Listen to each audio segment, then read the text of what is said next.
शाह नमोस्तु करते हुए निवेदन है किस विषय का और अपने प्रवचन के माध्यम से खुलासा करें। नमोस्तु महाराज जी। जय श्री ओम नमः सिद्धेभ्य। पंच परमेष्ठी भगवान की, आचार्य श्री गुरुवर कुंद कुंद महाराज की, आचार्य श्री गुरुवर विद्यासागर महाराज की। बोलिए निरापक श्रमण मुनि गंगो श्री 108 सुधा सागर जी महाराज की। छुल्लक रत्न गौरव जबलपुर गौरव श्री गंभीर सागर जी महाराज की, समस्त मुनि संघ की। जब कोई व्यक्ति कोई भी व्यापार करता है, बड़े बड़े व्यापारी लोग रहते हैं, वे अपनी जगह जगह मेलों में एक प्रदर्शनी लगाते हैं। वहाँ बेचते नहीं हैं, प्रदर्शनी लगाते, जिसको आप कहते हैं डिस्प्ले करते। इसी प्रकार श्रमण संस्कृति संस्थान ने 30 साल में क्या किया, वो ये 3 दिनों में डिस्प्ले किया जा रहा है।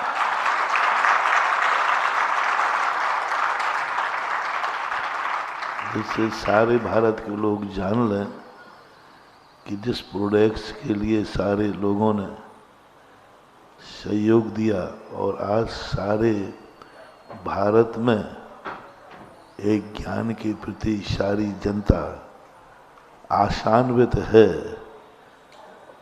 उसके लिए कैसे तैयार किए जाते हैं, कैसे तैयार होते हैं, कैसी कसौटी पे कसे जाते हैं, इस बातों को डिस्प्ले करने के लिए इस साल भर में स्नातक परिषद का सम्मेलन होता है। मैं भी उसी में शामिल हो जाता हूँ। इनके जब ये पढ़ते हैं तो इन्हीं की दृष्टि से मैं सोचता हूँ। एक विश्वास होता है, लेकिन विश्वास कितना भी अपना व्यक्ति क्यों ना हो, जीव की एक विशेषता होती है, वो खुद जानना चाहता है, क्योंकि जीव का स्वभाव जानना है। वो अपना स्वभाव नहीं छोड़ सकता। कितना भी हम कहें, कितना भी शास्त्रों में कहा, इदमेव दृश्यमेव तत्वम नान्यान्य चान्यथा, जैसा भगवान ने कहा वैसा ही है, मान लो। मान लेता हूँ, मान जाते हैं, लेकिन अंदर से आता है भाव, मान तो लिया, थोड़ा जान भी लेना चाहिए। जैन दर्शन और दुनिया के दर्शनों में बस यही अंतर है। दुनिया के दर्शन में मात्र मात्र मात्र मानना है, कुछ तुम्हें जानना नहीं। जानना भगवान के खिलाफ खड़े होना है। जानने की बात सोचना भगवान पर संदेह करना है। जानने के तेरे प्रयास करना ये भगवान के प्रति अनास्था है, नास्तिकता मानते। भगवान के प्रति उनकी परिणति बड़ी विचित्र हो जाती। कोई भी जानने की प्रेरणा नहीं देते। आप तो भगवान को मानो बस। भगवान क्या कर रहा है, क्या नहीं कर रहा है, तुम तो एक ही बात कहो, जो भगवान कर रहा है वह सब ठीक है। सब में मानने की बात है। जानने के संबंध में कहीं भी किसी भी दर्शनकार ने भगवान के द्वारा कही हुई बात को जानने की आज्ञा नहीं दी। इसलिए सभी दर्शनों में कथाएं आती हैं, पर तुम भगवान की कथा करो। अधिक से अधिक वो पढ़ेंगे तो भगवान की कथा को पढ़ेंगे, भगवान की महिमा गाएंगे, गुणानुवाद गाएंगे। भगवान के बनाए हुए सूत्रों पर कोई डिस्कशन नहीं। टेक टू ऑर्डर, जो कहा गया है वही है। सब कुछ अपनी सत्ता को मिटा देना, अपने आप के अस्तित्व को खो देना, संपूर्ण रूप से उस महासत्ता के अधीन हो जाना, उसमें मिल जाना नहीं है। मिल जाना अलग चीज है और अधीन हो जाना। संसार अवस्था में कहते हैं कि तुम अधीन हो जाओ। यहीं हट करके जैन दर्शन कहता है भगवान के अधीन होने का, भगवान को स्वीकार करने का अर्थ यह नहीं है कि हम भगवान के अधीन हो जाएं। भगवान की सत्ता को स्वीकार करने का अर्थ है कि हम स्वाधीन हो जाएं। सारे दर्शनकार पराधीन करते हैं। तुम कुछ मत सोचो, होगा वही जो राम रच राखा, होगा वही जो भगवान को करना है। जो कुछ है कठपुतली बन जाओ भगवान की। जो कुछ भी है कुछ नहीं, तुम्हें कुछ नहीं करना। तुम्हें ये भी जानने का अधिकार नहीं कि मैं दुखी क्यों हूं। ये भी जानने का अधिकार नहीं है कि मैं सुखी क्यों हूं। तुमने ये जानने का प्रयास ही क्यों कर रहे हो। तुम्हारे लिए ये बोलो भगवान तुम्हें दुखी करने में खुश है, यही तुम्हारी खुशी है। 98 की संभवतः घटना है। एक व्यक्ति ने बहुत सारी गायें पकड़ ली, ले जा रहा था काटने के लिए। पकड़वाई गई, मुझे पता चला।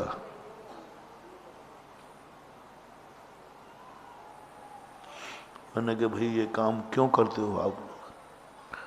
उन्होंने कहा महाराज पेट के लिए, रोजी रोटी के लिए करता हूं।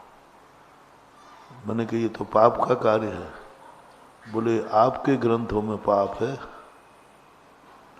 आपके भगवान ने पाप कहा है, आपके गुरुओं ने पाप कहा है, और आप तो हमारे गुरु हैं नहीं।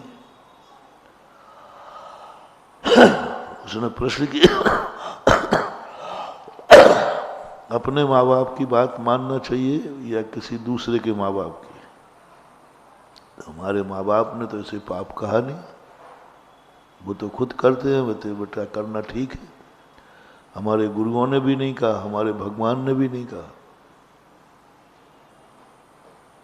तो फिर हमें तो ये पाप है ही नहीं। ना भगवान कह रहे, ना गुरु कह रहे, ना माँ बाप कह रहे, ना परिवार कह रहे, इसलिए ये पाप नहीं है। मैंने कहा ठीक बात, तो पाप नहीं है तो फिर और कोई दूसरा धंधा कर लो जब पैसा ही करना है।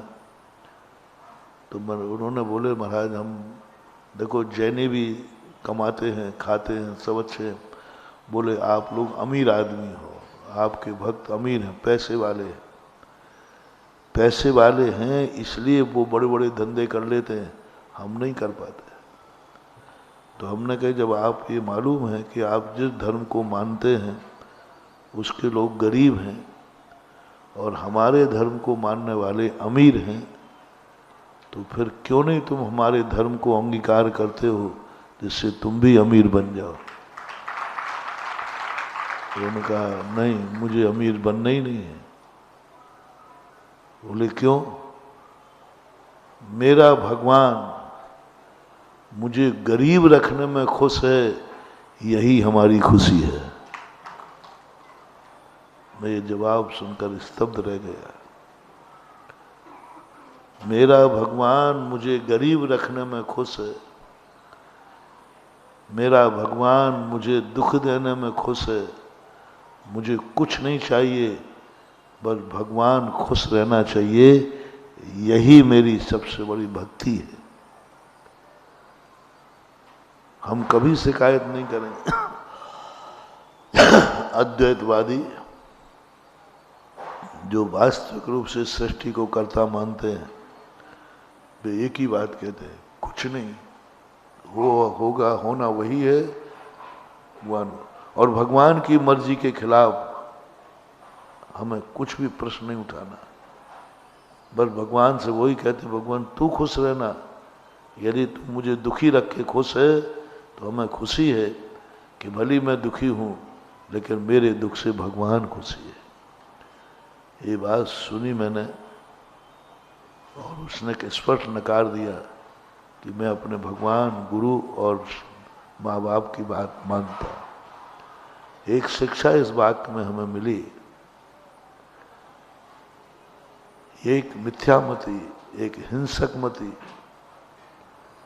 एक पापमती, एक हिंसा करने वाला व्यक्ति इतना कट्टर है, इतना कट्टर है कि अपने आप को दुखी करने को तैयार है, बस मेरा भगवान खुश रहना चाहिए।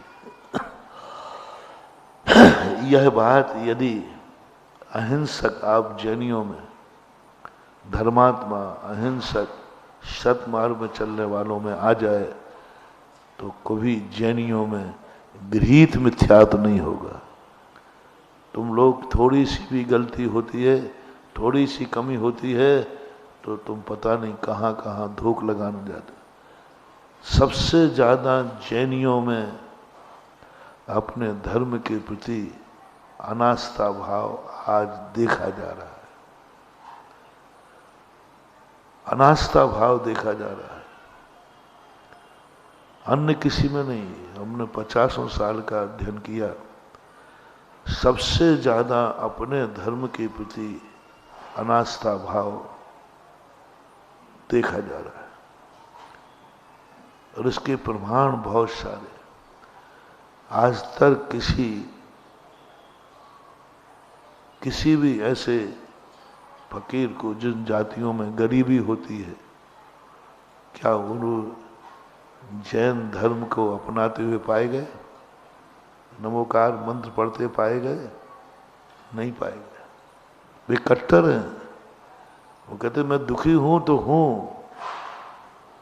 वे दुख में अपना धर्म नहीं छोड़ते, अपनी परंपरा नहीं छोड़ते, अपने भगवान को नहीं छोड़ते।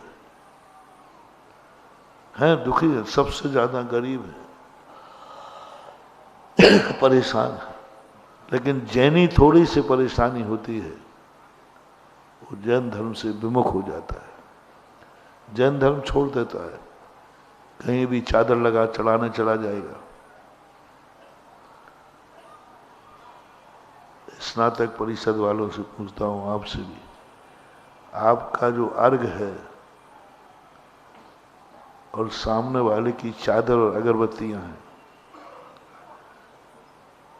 कितने लोगों से कहा जाए चादर चढ़ाने वालों से कि ये अर्घ के लेके जाओ जिनेन देव के मंदिर में, तुम्हारी सारे दुख दूर हो जाएंगे। कितने लोग मान लेंगे?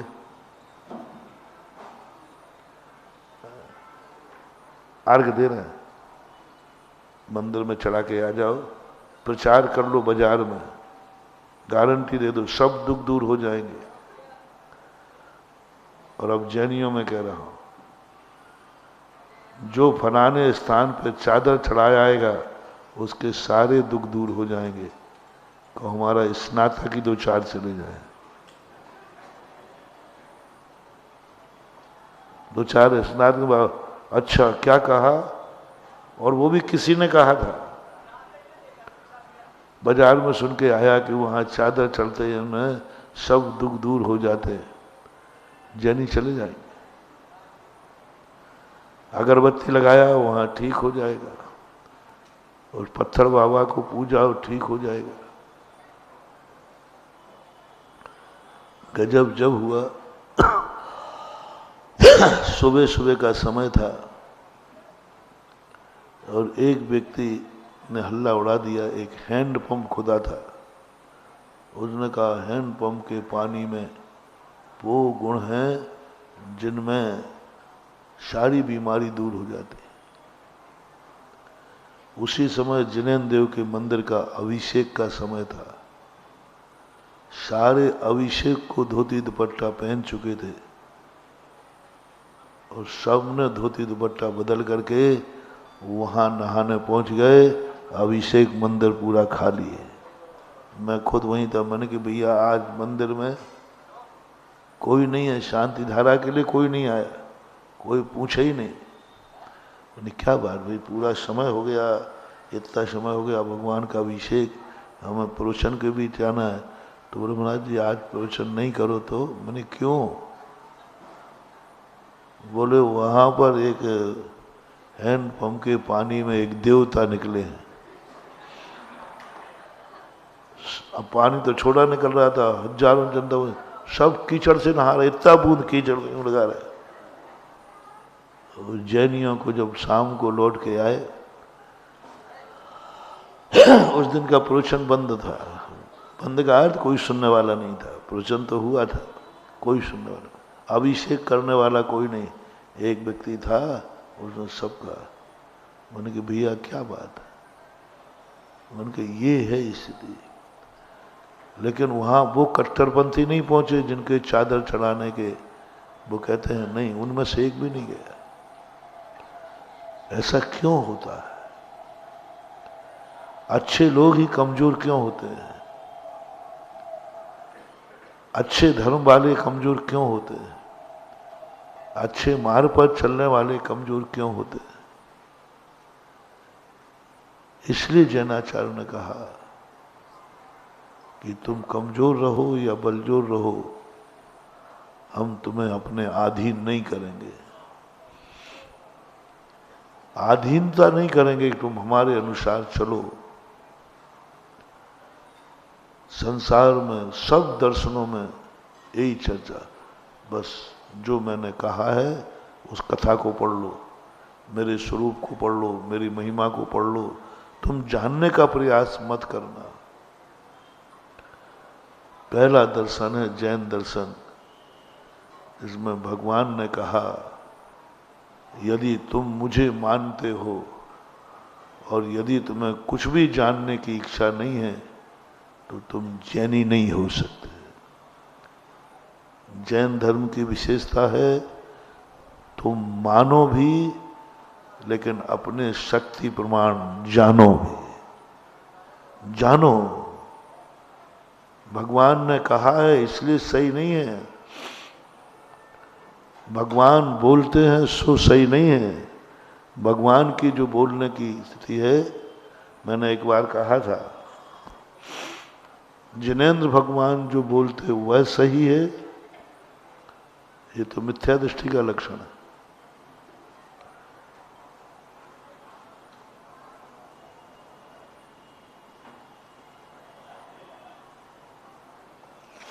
मिथ्या दृष्टि का लक्षण। जिनेंद्र भगवान जो बोलते हैं वह सही है। यही तो सारी दुनिया कह रही है कि हमारे भगवान जो बोलते हैं वो सही है। दिगंबर मुनि जो बोलते हैं वह सही है, मिथ्या दृष्टि है। शास्त्रों में जो लिखा है वह सही है, शास्त्र बोलते हैं वह सही है, नहीं, ये मिथ्या दृष्टि का लक्षण है। सम्यक दृष्टि का थोड़ा सा पलट दो। भगवान ने कहा है सो सही नहीं है, जो सही था वो भगवान ने कहा है। स्वाधीनता और पराधीनता, भगवान ने जो कहा है वही सही है, ये लकीर के फकीर है, ये पराधीन है। और स्वाधीन क्या है? जो सही था वही भगवान ने कहा है, इसलिए मैं भगवान को मानता हूं। भगवान जो कहते हैं वह सही है, ये मानना नहीं है। जो सही है वह भगवान कहते हैं, इसलिए मैं भगवान को मानता हूं कि वो सही कहते हैं। आप कहिए। ऐसा ही शास्त्रों में, शास्त्र में लिखा है सो सही नहीं है, सभी के शास्त्र में जो सही है वह जिनवाणी में लिखा है, इसलिए सही है। ऐसा ही गुरु के संबंध में लगा, गुरु ने जो कहा वह सही नहीं है, जो सही है वही मेरे गुरु कहते हैं। स्वाधीनता है।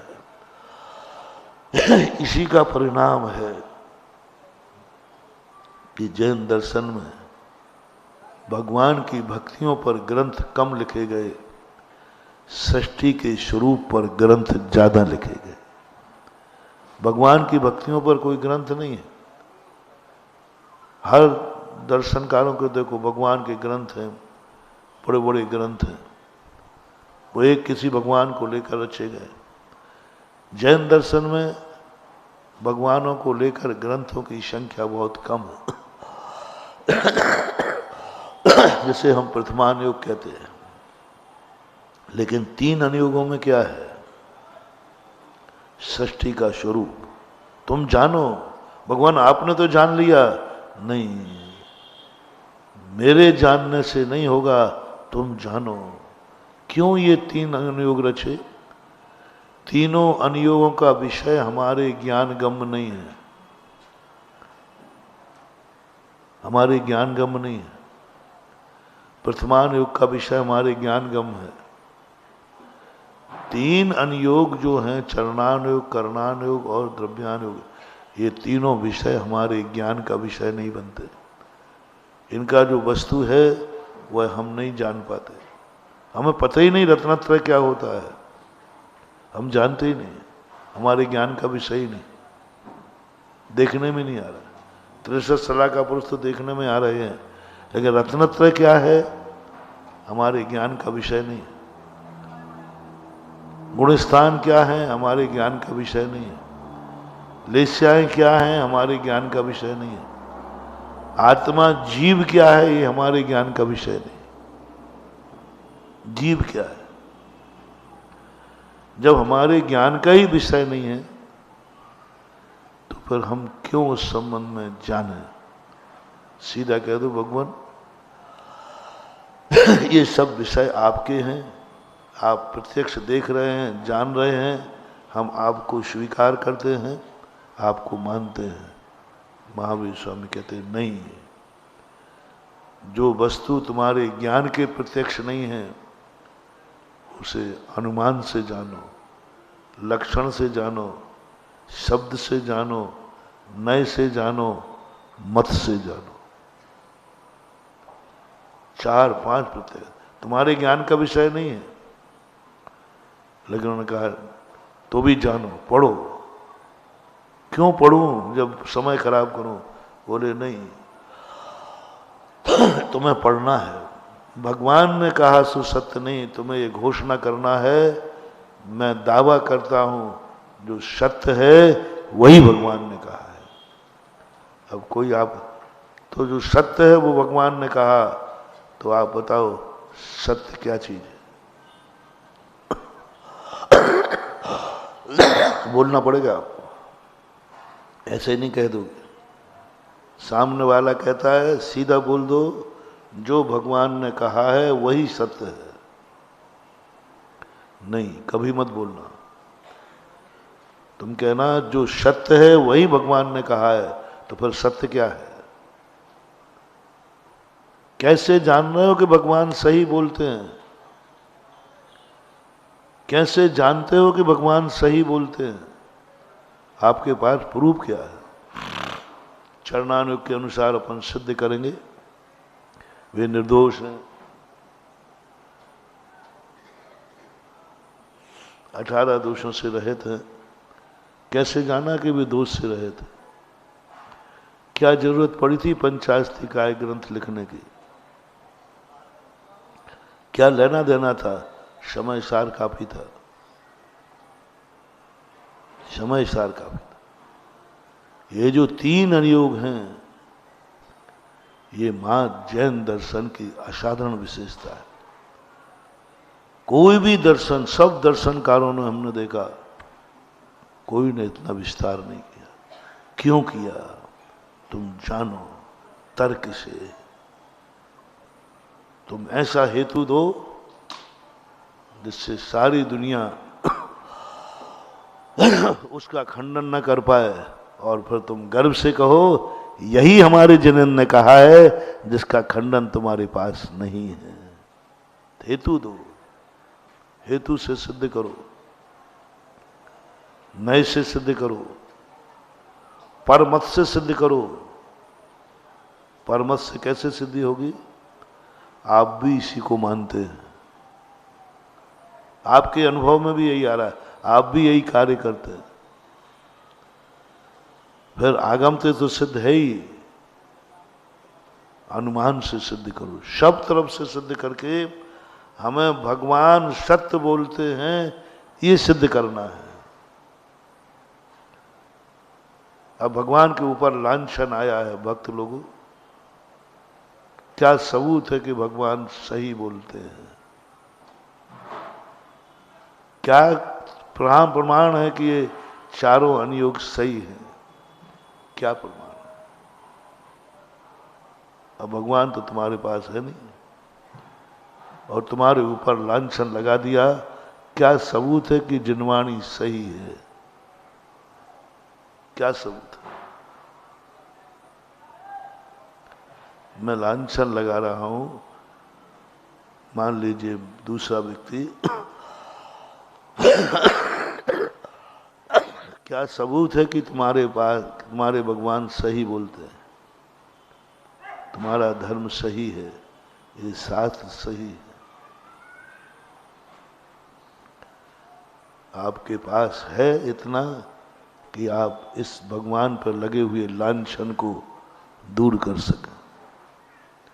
इसके लिए ये गोष्ठी होती है, इसके लिए स्वाध्याय होता है, इसके लिए आचार्यों ने ये लिखा, सिद्ध करना है। आप यूं कहो नहीं हमारे भगवान 18 वो कहता है क्या सबूत है? हर चीज में प्रमाण चाहिए, गवाह चाहिए, एफिडेविट चाहिए। दुनिया के कोई व्यक्ति एफिडेविट नहीं दे पाते। वो कहते भगवान ने कहा है, बात खत्म हुई। अरे अभी पहले भगवान ही तो सिद्ध कर दो कि भगवान है कि नहीं। क्या करोगे तुम? क्या करोगे सिद्ध करके? कैसे सिद्ध करोगे? तुम्हारे भगवान पर लांछन आया है, तुम्हारी जिनवाणी पर लांछन आया है, तुम्हारे गुरु पर लांछन आया है। वो कह रहा है असत्य है, सब झूठा है, सब काल्पनिक है। गांधी जी ने जब रायचंद जी थे, गांधी जी ने कहा कोई व्यक्ति जिंदा नहीं रहना चाहता दुख में। पोरबंदर की घटना है, एक बंदर को गांधी जी पॉइजन का इंजेक्शन दे रहे थे। वो कहते मरना तो चाह रहा है लेकिन अब इंजेक्शन नहीं लगा सकता, कुछ नहीं कर सकता। रायचंद जी पहुंचे, देखना अहिंसा को सिद्ध करना। कोई भी व्यक्ति मरना नहीं चाहता, सब जीना चाहते। तो सारी दुनिया कहती है ऐसा नहीं है, बहुत सारे लोग मरना चाहते, नहीं मरना चाहते। गांधी जी कहते हैं मरना चाहता है इसलिए मैं इसको मार रहा हूं। पॉइजन का इंजेक्शन लगाने वाले थे, कुत्ता बहुत दुखी था, बहुत परेशान। रायचंद जी का मत मारो, ये मरना नहीं चाहता, मरना नहीं चाहता। रायचंद जी से गांधी ने यही सवाल किया, आपके पास सबूत क्या है कि मरना नहीं चाहता? क्या आपने इससे वार्तालाप की है? क्या आपने इससे पूछा है? तो रायचंद जी बोले हाँ पूछा है, इसने कहा है कि मरना नहीं चाहता। बोले ये आपसे बोलता है और आप कुत्ते की भाषा समझते हो? बोले साहब जैनी कुत्ते की तो क्या चींटी की भाषा भी समझते हैं। गांधी जी ने कहा तुम कुत्ते की भाषा समझते हो। रायचंद जी एक ही काल से सुबह घूमने जाते थे, दोनों मिलते थे।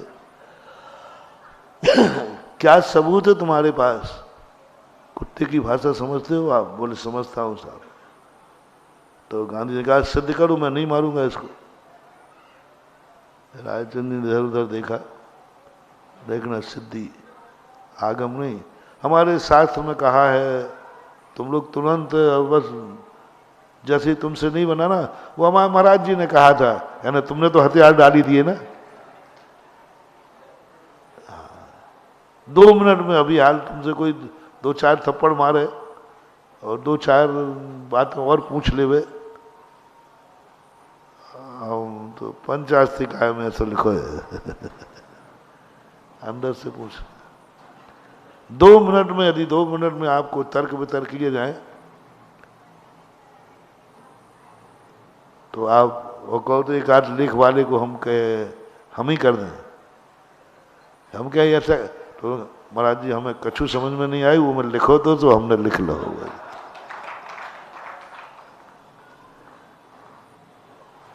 ये बच्चों की कहानी है। बच्चे लोग कहते थे हमें कुछ नहीं मारा, पापा ने कह दिया था, कह देना पापा घर में नहीं है। हर बात में आगम मत लाओ, साथ मत लाओ। प्रतिद्वंदियों के सामने साथ भगवान देव साथ गुरु को पेश मत करो, वो अपने भगवान को पेश कर देगा, तुम अपने भगवान को पेश कर देना, झगड़ा निपटेगा ही नहीं। भगवान को पेश मत करो, भगवान के कथन को सत्य सिद्ध करके करो। जो कहा है वह सत्य है। क्यों सत्य है? भगवान ने कहा है सो, बोले नहीं। क्या कह देना? क्या कह देना कि भगवान ने कहा है सो सत्य, बोले नहीं। तुम्हारे शास्त्र में लिखा है सो सत्य, बोले नहीं। तुम्हारे महाराज ने कहा है, बोले नहीं। ये सब बातें है ही नहीं, यहाँ देव साध गुरु का कोई सवाल ही नहीं है।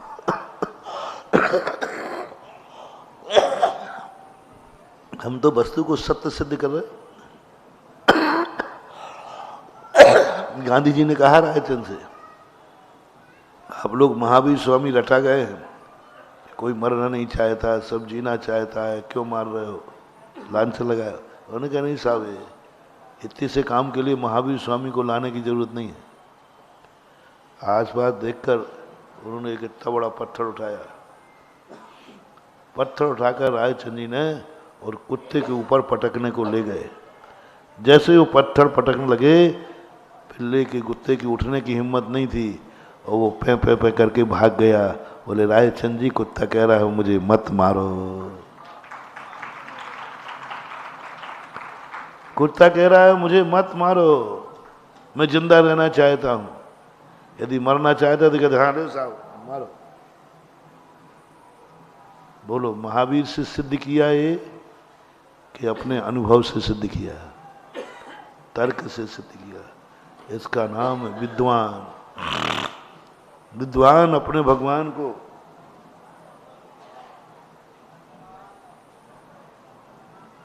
श्रद्धा में रखो, आस्था में रखो। अपने मन के संदेह मिटाने के लिए रखो। स्वयं को जब तत्व में संदेह हो जाए तो कहना नहीं, भगवान ने कहा है। लेकिन जब सामने वाला आवे तो ये तत्व नहीं रखना कि भगवान ने कहा है, तो मैं रखना यही सत्य है। पंचास्त्री का एक ग्रंथ पूज्यवर ने क्यों लिखा? इसलिए लिखा कि तुम खुद स्वाध्याय करो, तुम समझो सृष्टि को। भगवान ने कह दिया है तो चुपचाप मत बैठो, तुम कुछ समझो ज्ञान में। जो ज्ञानी होकर पढ़ सकता है, स्वाध्याय कर सकता है, तर्क वितर्क जान सकता है, वो स्वाध्याय नहीं करता है, ये सबसे बड़ा निर्णय है। सबसे बड़ा निर्णय की परिभाषा क्या है? अपनी योग्यता को छुपा लेना। हम स्वाध्याय कर सकते हैं, हम तत्व को जान सकते हैं, लेकिन हम एक एक टालते हैं। क्या पढ़ना? एक शब्द कह दो, भगवान ने जो कहा वो सही है। ऐसा जानने वाला ज्ञानावरणी कर्म का बंध होगा, मूर्ख होगा, अज्ञानी होगा। पहले अपनी ताकत लगाकर हर चीज को जानो। और ये पंचास्त्री का एक ग्रंथ ऐसा ही एक ग्रंथ है जो समय सार के बाद कहते दुनिया को भी जानो, थोड़ा दुनिया को जानो। मुझे लगता है कि पंचास्त्री का सबसे पहला ग्रंथ है पूज्यवर का, दूसरा नंबर प्रवचन सार है, तीसरे नंबर पर समय सार लिखा गया। इसमें जो संबंध दिया, समवाय संबंध की जो चर्चा आई थी आज, समवाय संबंध एक ऐसा संबंध है जिस संबंध में सारी दुनिया की धारणा अलग है। समवाय बोलते हैं कहीं से दो वस्तुएं मिलकर के एक नया कार्य करते हैं। सम यानी बराबर, वाय यानी आना, दोनों का बराबर मिलना, बराबर आना, ये समवाय कहलाता है। और सभी लोग समवाय संबंध मानते हैं। जीव की उत्पत्ति समवाय संबंध से होती है। लेकिन पूज्यवर कुंद कुंद भगवान ने सबसे पहले समवाय संबंध का प्रयोग किया, षटखंडागम में नहीं आया। सबसे पहले समवाय संबंध किया, क्योंकि लोगों का एक ही आरोप है, पर पदार्थ को हटा दो तो हमारा कल्याण हो जाएगा। उन्होंने कहा हटाने ही नहीं, कोई संबंध होता ही नहीं। पर पदार्थों के साथ संश्लेष संबंध होता है, संयोग संबंध होता है, और एक संबंध है तादात्म्य संबंध। ये जैन दर्शन की अलौकिक खोज है पंचास्तिकाय में, अलौकिक। समवाय संबंध दो कर दिया, संबंध को तादात्म्य कर दिया, स्वरूप दो कर दिए। गुण और गुणी ये समवाय संबंध है। संबंध में एकत्व कर दिया, संबंध अनादि अनंत काल से है, लेकिन ये दोनों भिन्न स्वभाव वाले। जीव भिन्न स्वभाव वाला है, गुण भिन्न स्वभाव वाला है। जीव भोगता है और जो गुण है ये करण है। ये जीव के साधन हैं, जीव के नौकर हैं, जीव के कार्य करते हैं, जीव नहीं है। इसलिए समवाय संबंध वही टीकाकारों ने उसके लिए खोला कि यदि जब दोनों एक ही हैं अनादिकाल से, तो फिर संबंध कहने की जरूरत क्या थी।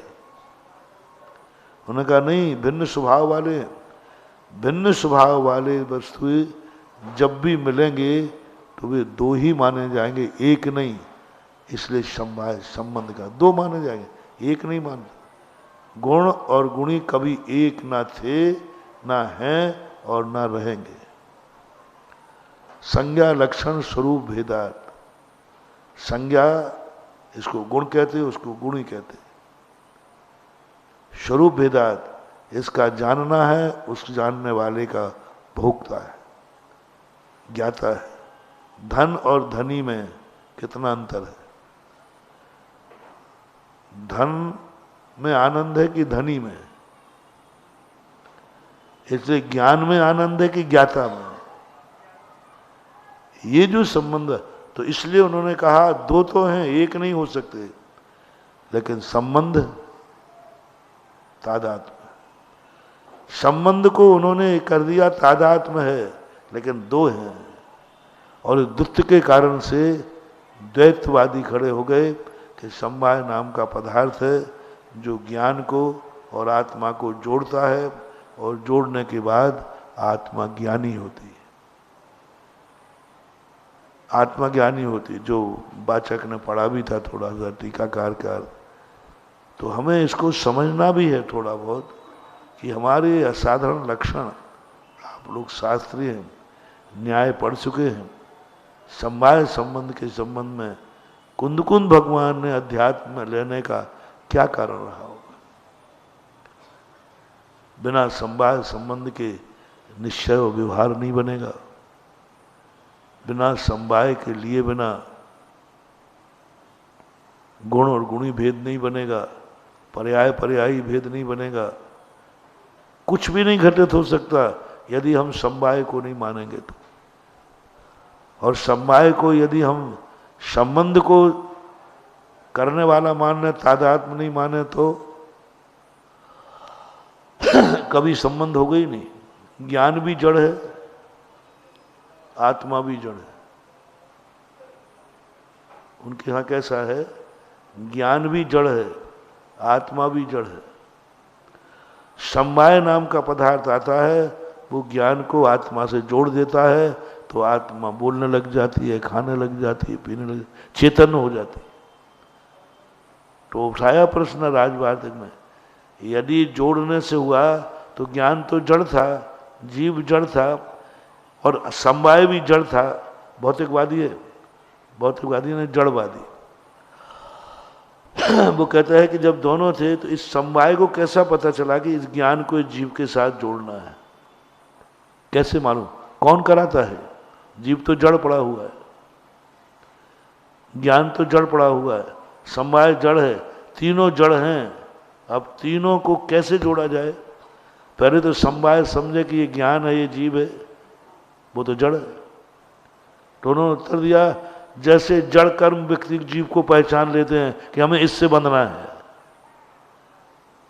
तो हमारे आचार्य ने कहा कि नहीं, पुद्गल कर्म नहीं जानता है कि मुझे बंधना है, जीव खुद पुद्गल को बांधने का उपाय करता है।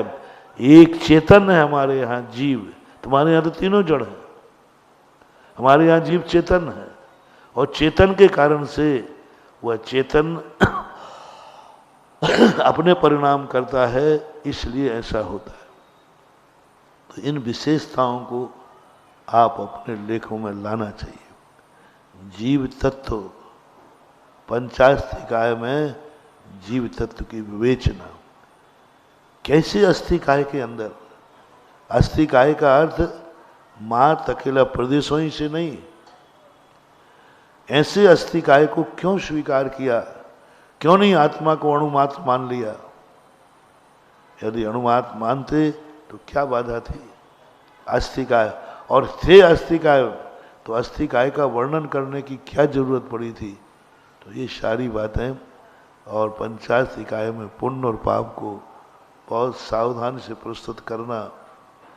पुण्य और पाप ये ऐसी चीज है जो कि सारी दुनिया इसमें भ्रमित हो रही है।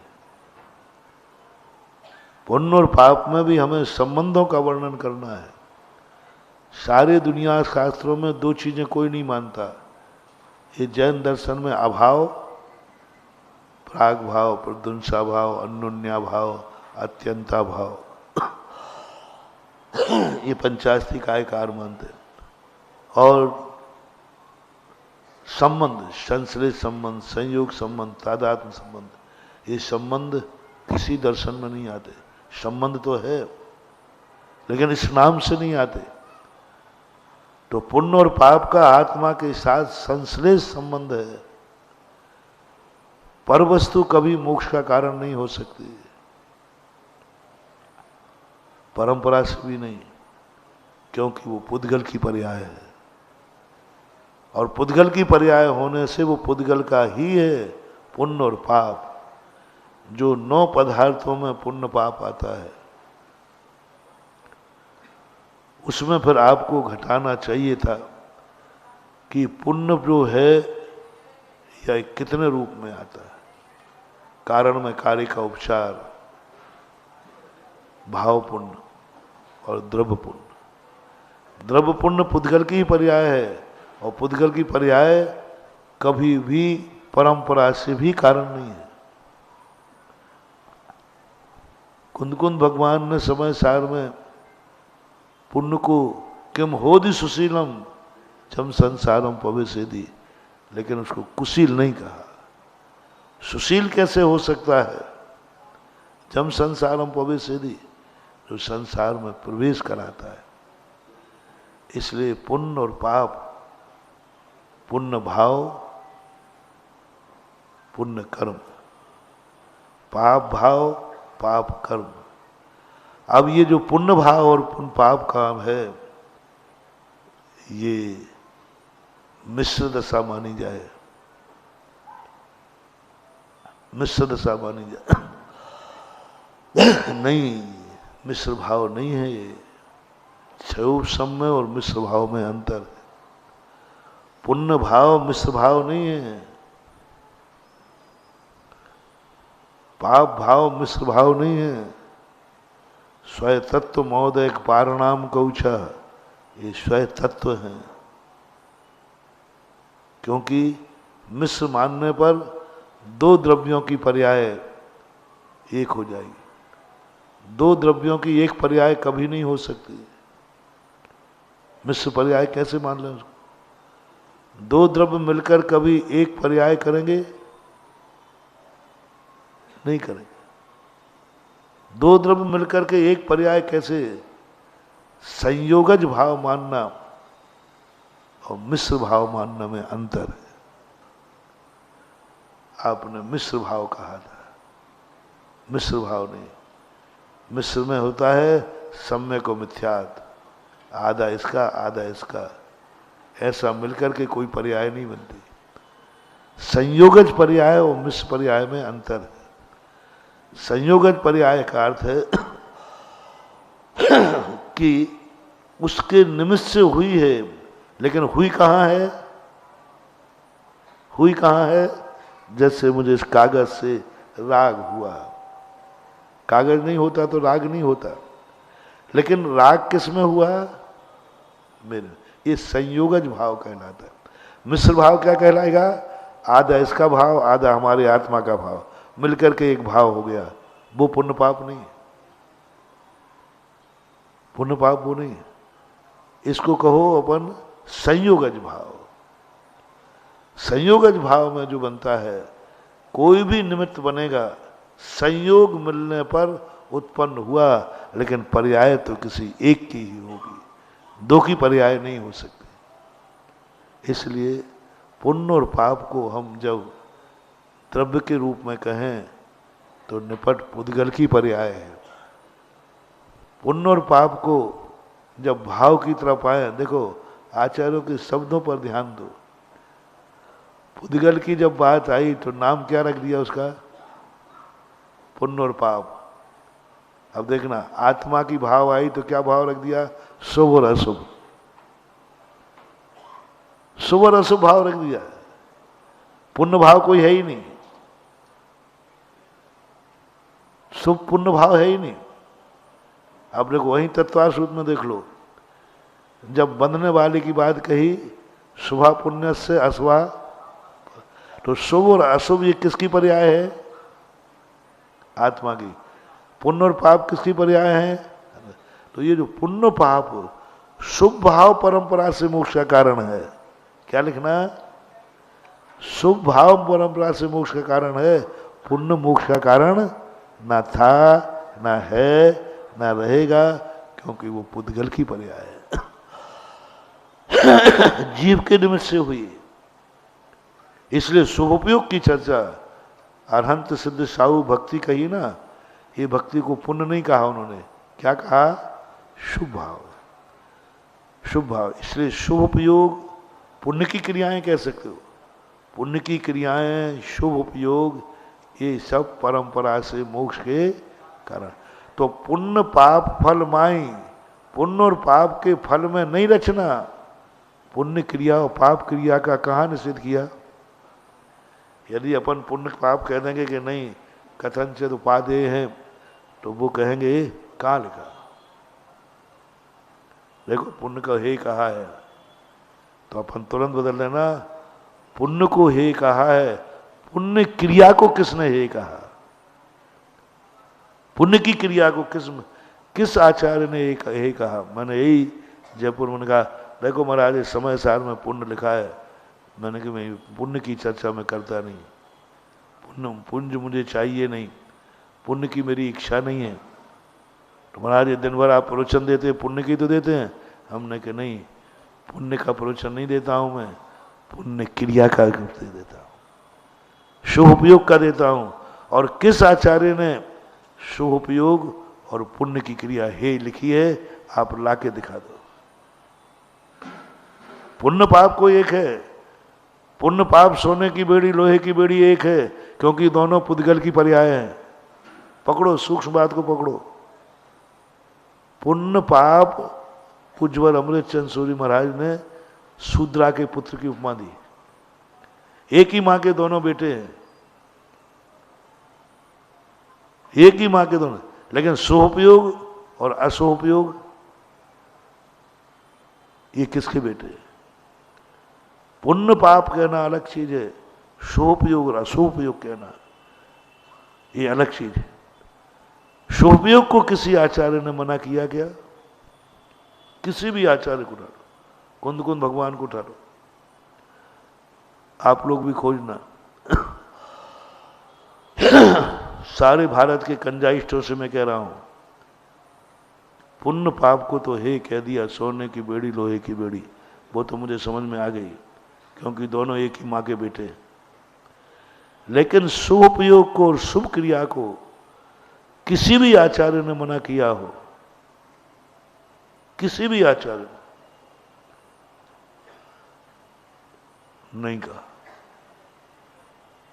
क्योंकि कह ही नहीं सकते। क्योंकि बिना सुपयोग के कभी मोक्ष मार्ग बन ही नहीं सकता। तो सुपयोग, अब सुपयोग से तुम्हारा बंद तो पुण्य का ही होना है, नहीं। वो कहे महाराज ये तो घुमाने वाली बातें हैं, कारण में कार्य, इधर पुण्य को आप मान रहे हो, सुपयोग को नहीं मान रहे। सुपयोग का काम क्या है? पुण्य बनना। मैंने कही नहीं, सुपयोग का काम पुण्य बांधना ही नहीं है, पाप की नजरा करना भी है। लेकिन पुण्य का काम, पुण्य का काम नहीं, पुण्य का काम तो एक ही है, बंधना। इसलिए हम पुण्य को परंपरा से कारण मान लेंगे, तो पुण्य का कार्य तो बंधना ही होता है। लेकिन सुपयोग भिन्न चीज, इधर पुण्य को बांधती भी है और पाप की निर्जरा भी कराती है। इसलिए किसी भी आचार्य ने शुभ उपयोग को हे नहीं कहा, कहा है आगे बढ़ने के लिए। चौथी कक्षा में जो बैठा है तो कहा जाए 5वीं में जा, इसका अर्थ है चौथी कक्षा का हे है। किसी चौथी क्लास में पढ़ने वाले से यदि ये कहा जाए कि यहाँ क्या बैठा, 5वीं कक्षा में जा, तो वहां चौथी कक्षा का निषेध है कि 5वीं का विधान है। चौथी कक्षा है ही नहीं है, चौथी पढ़ ली है, अब 5वीं में जाओ। शुभोपयोग है ही नहीं है, शुभोपयोग में आ गए हो, अब शुद्ध उपयोग में जाओ।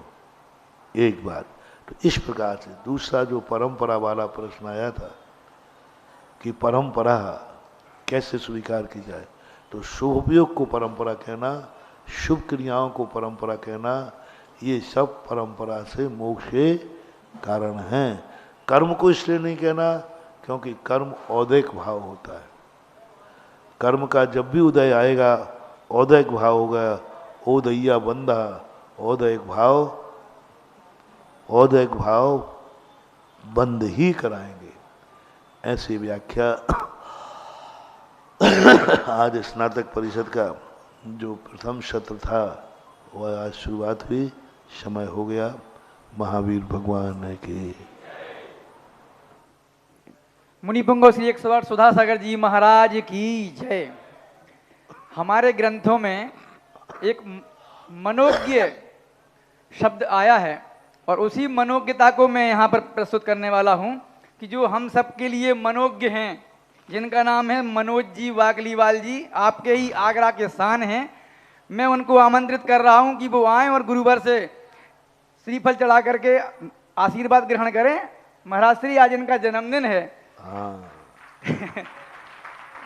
क्योंकि ये सब हम सब लोगों में लोकप्रिय हैं और आपके संचालन के तो सब मुरीद हो गए हैं। बहुत अच्छा, इतना अच्छा संचालन करते हैं महाराज श्री कि इनको सुनकर ही मजा आ जाता है। कमेटी को बुला दो, सम्मान के पूरी कमेटी आ जाएगी, सम्मान करेंगे।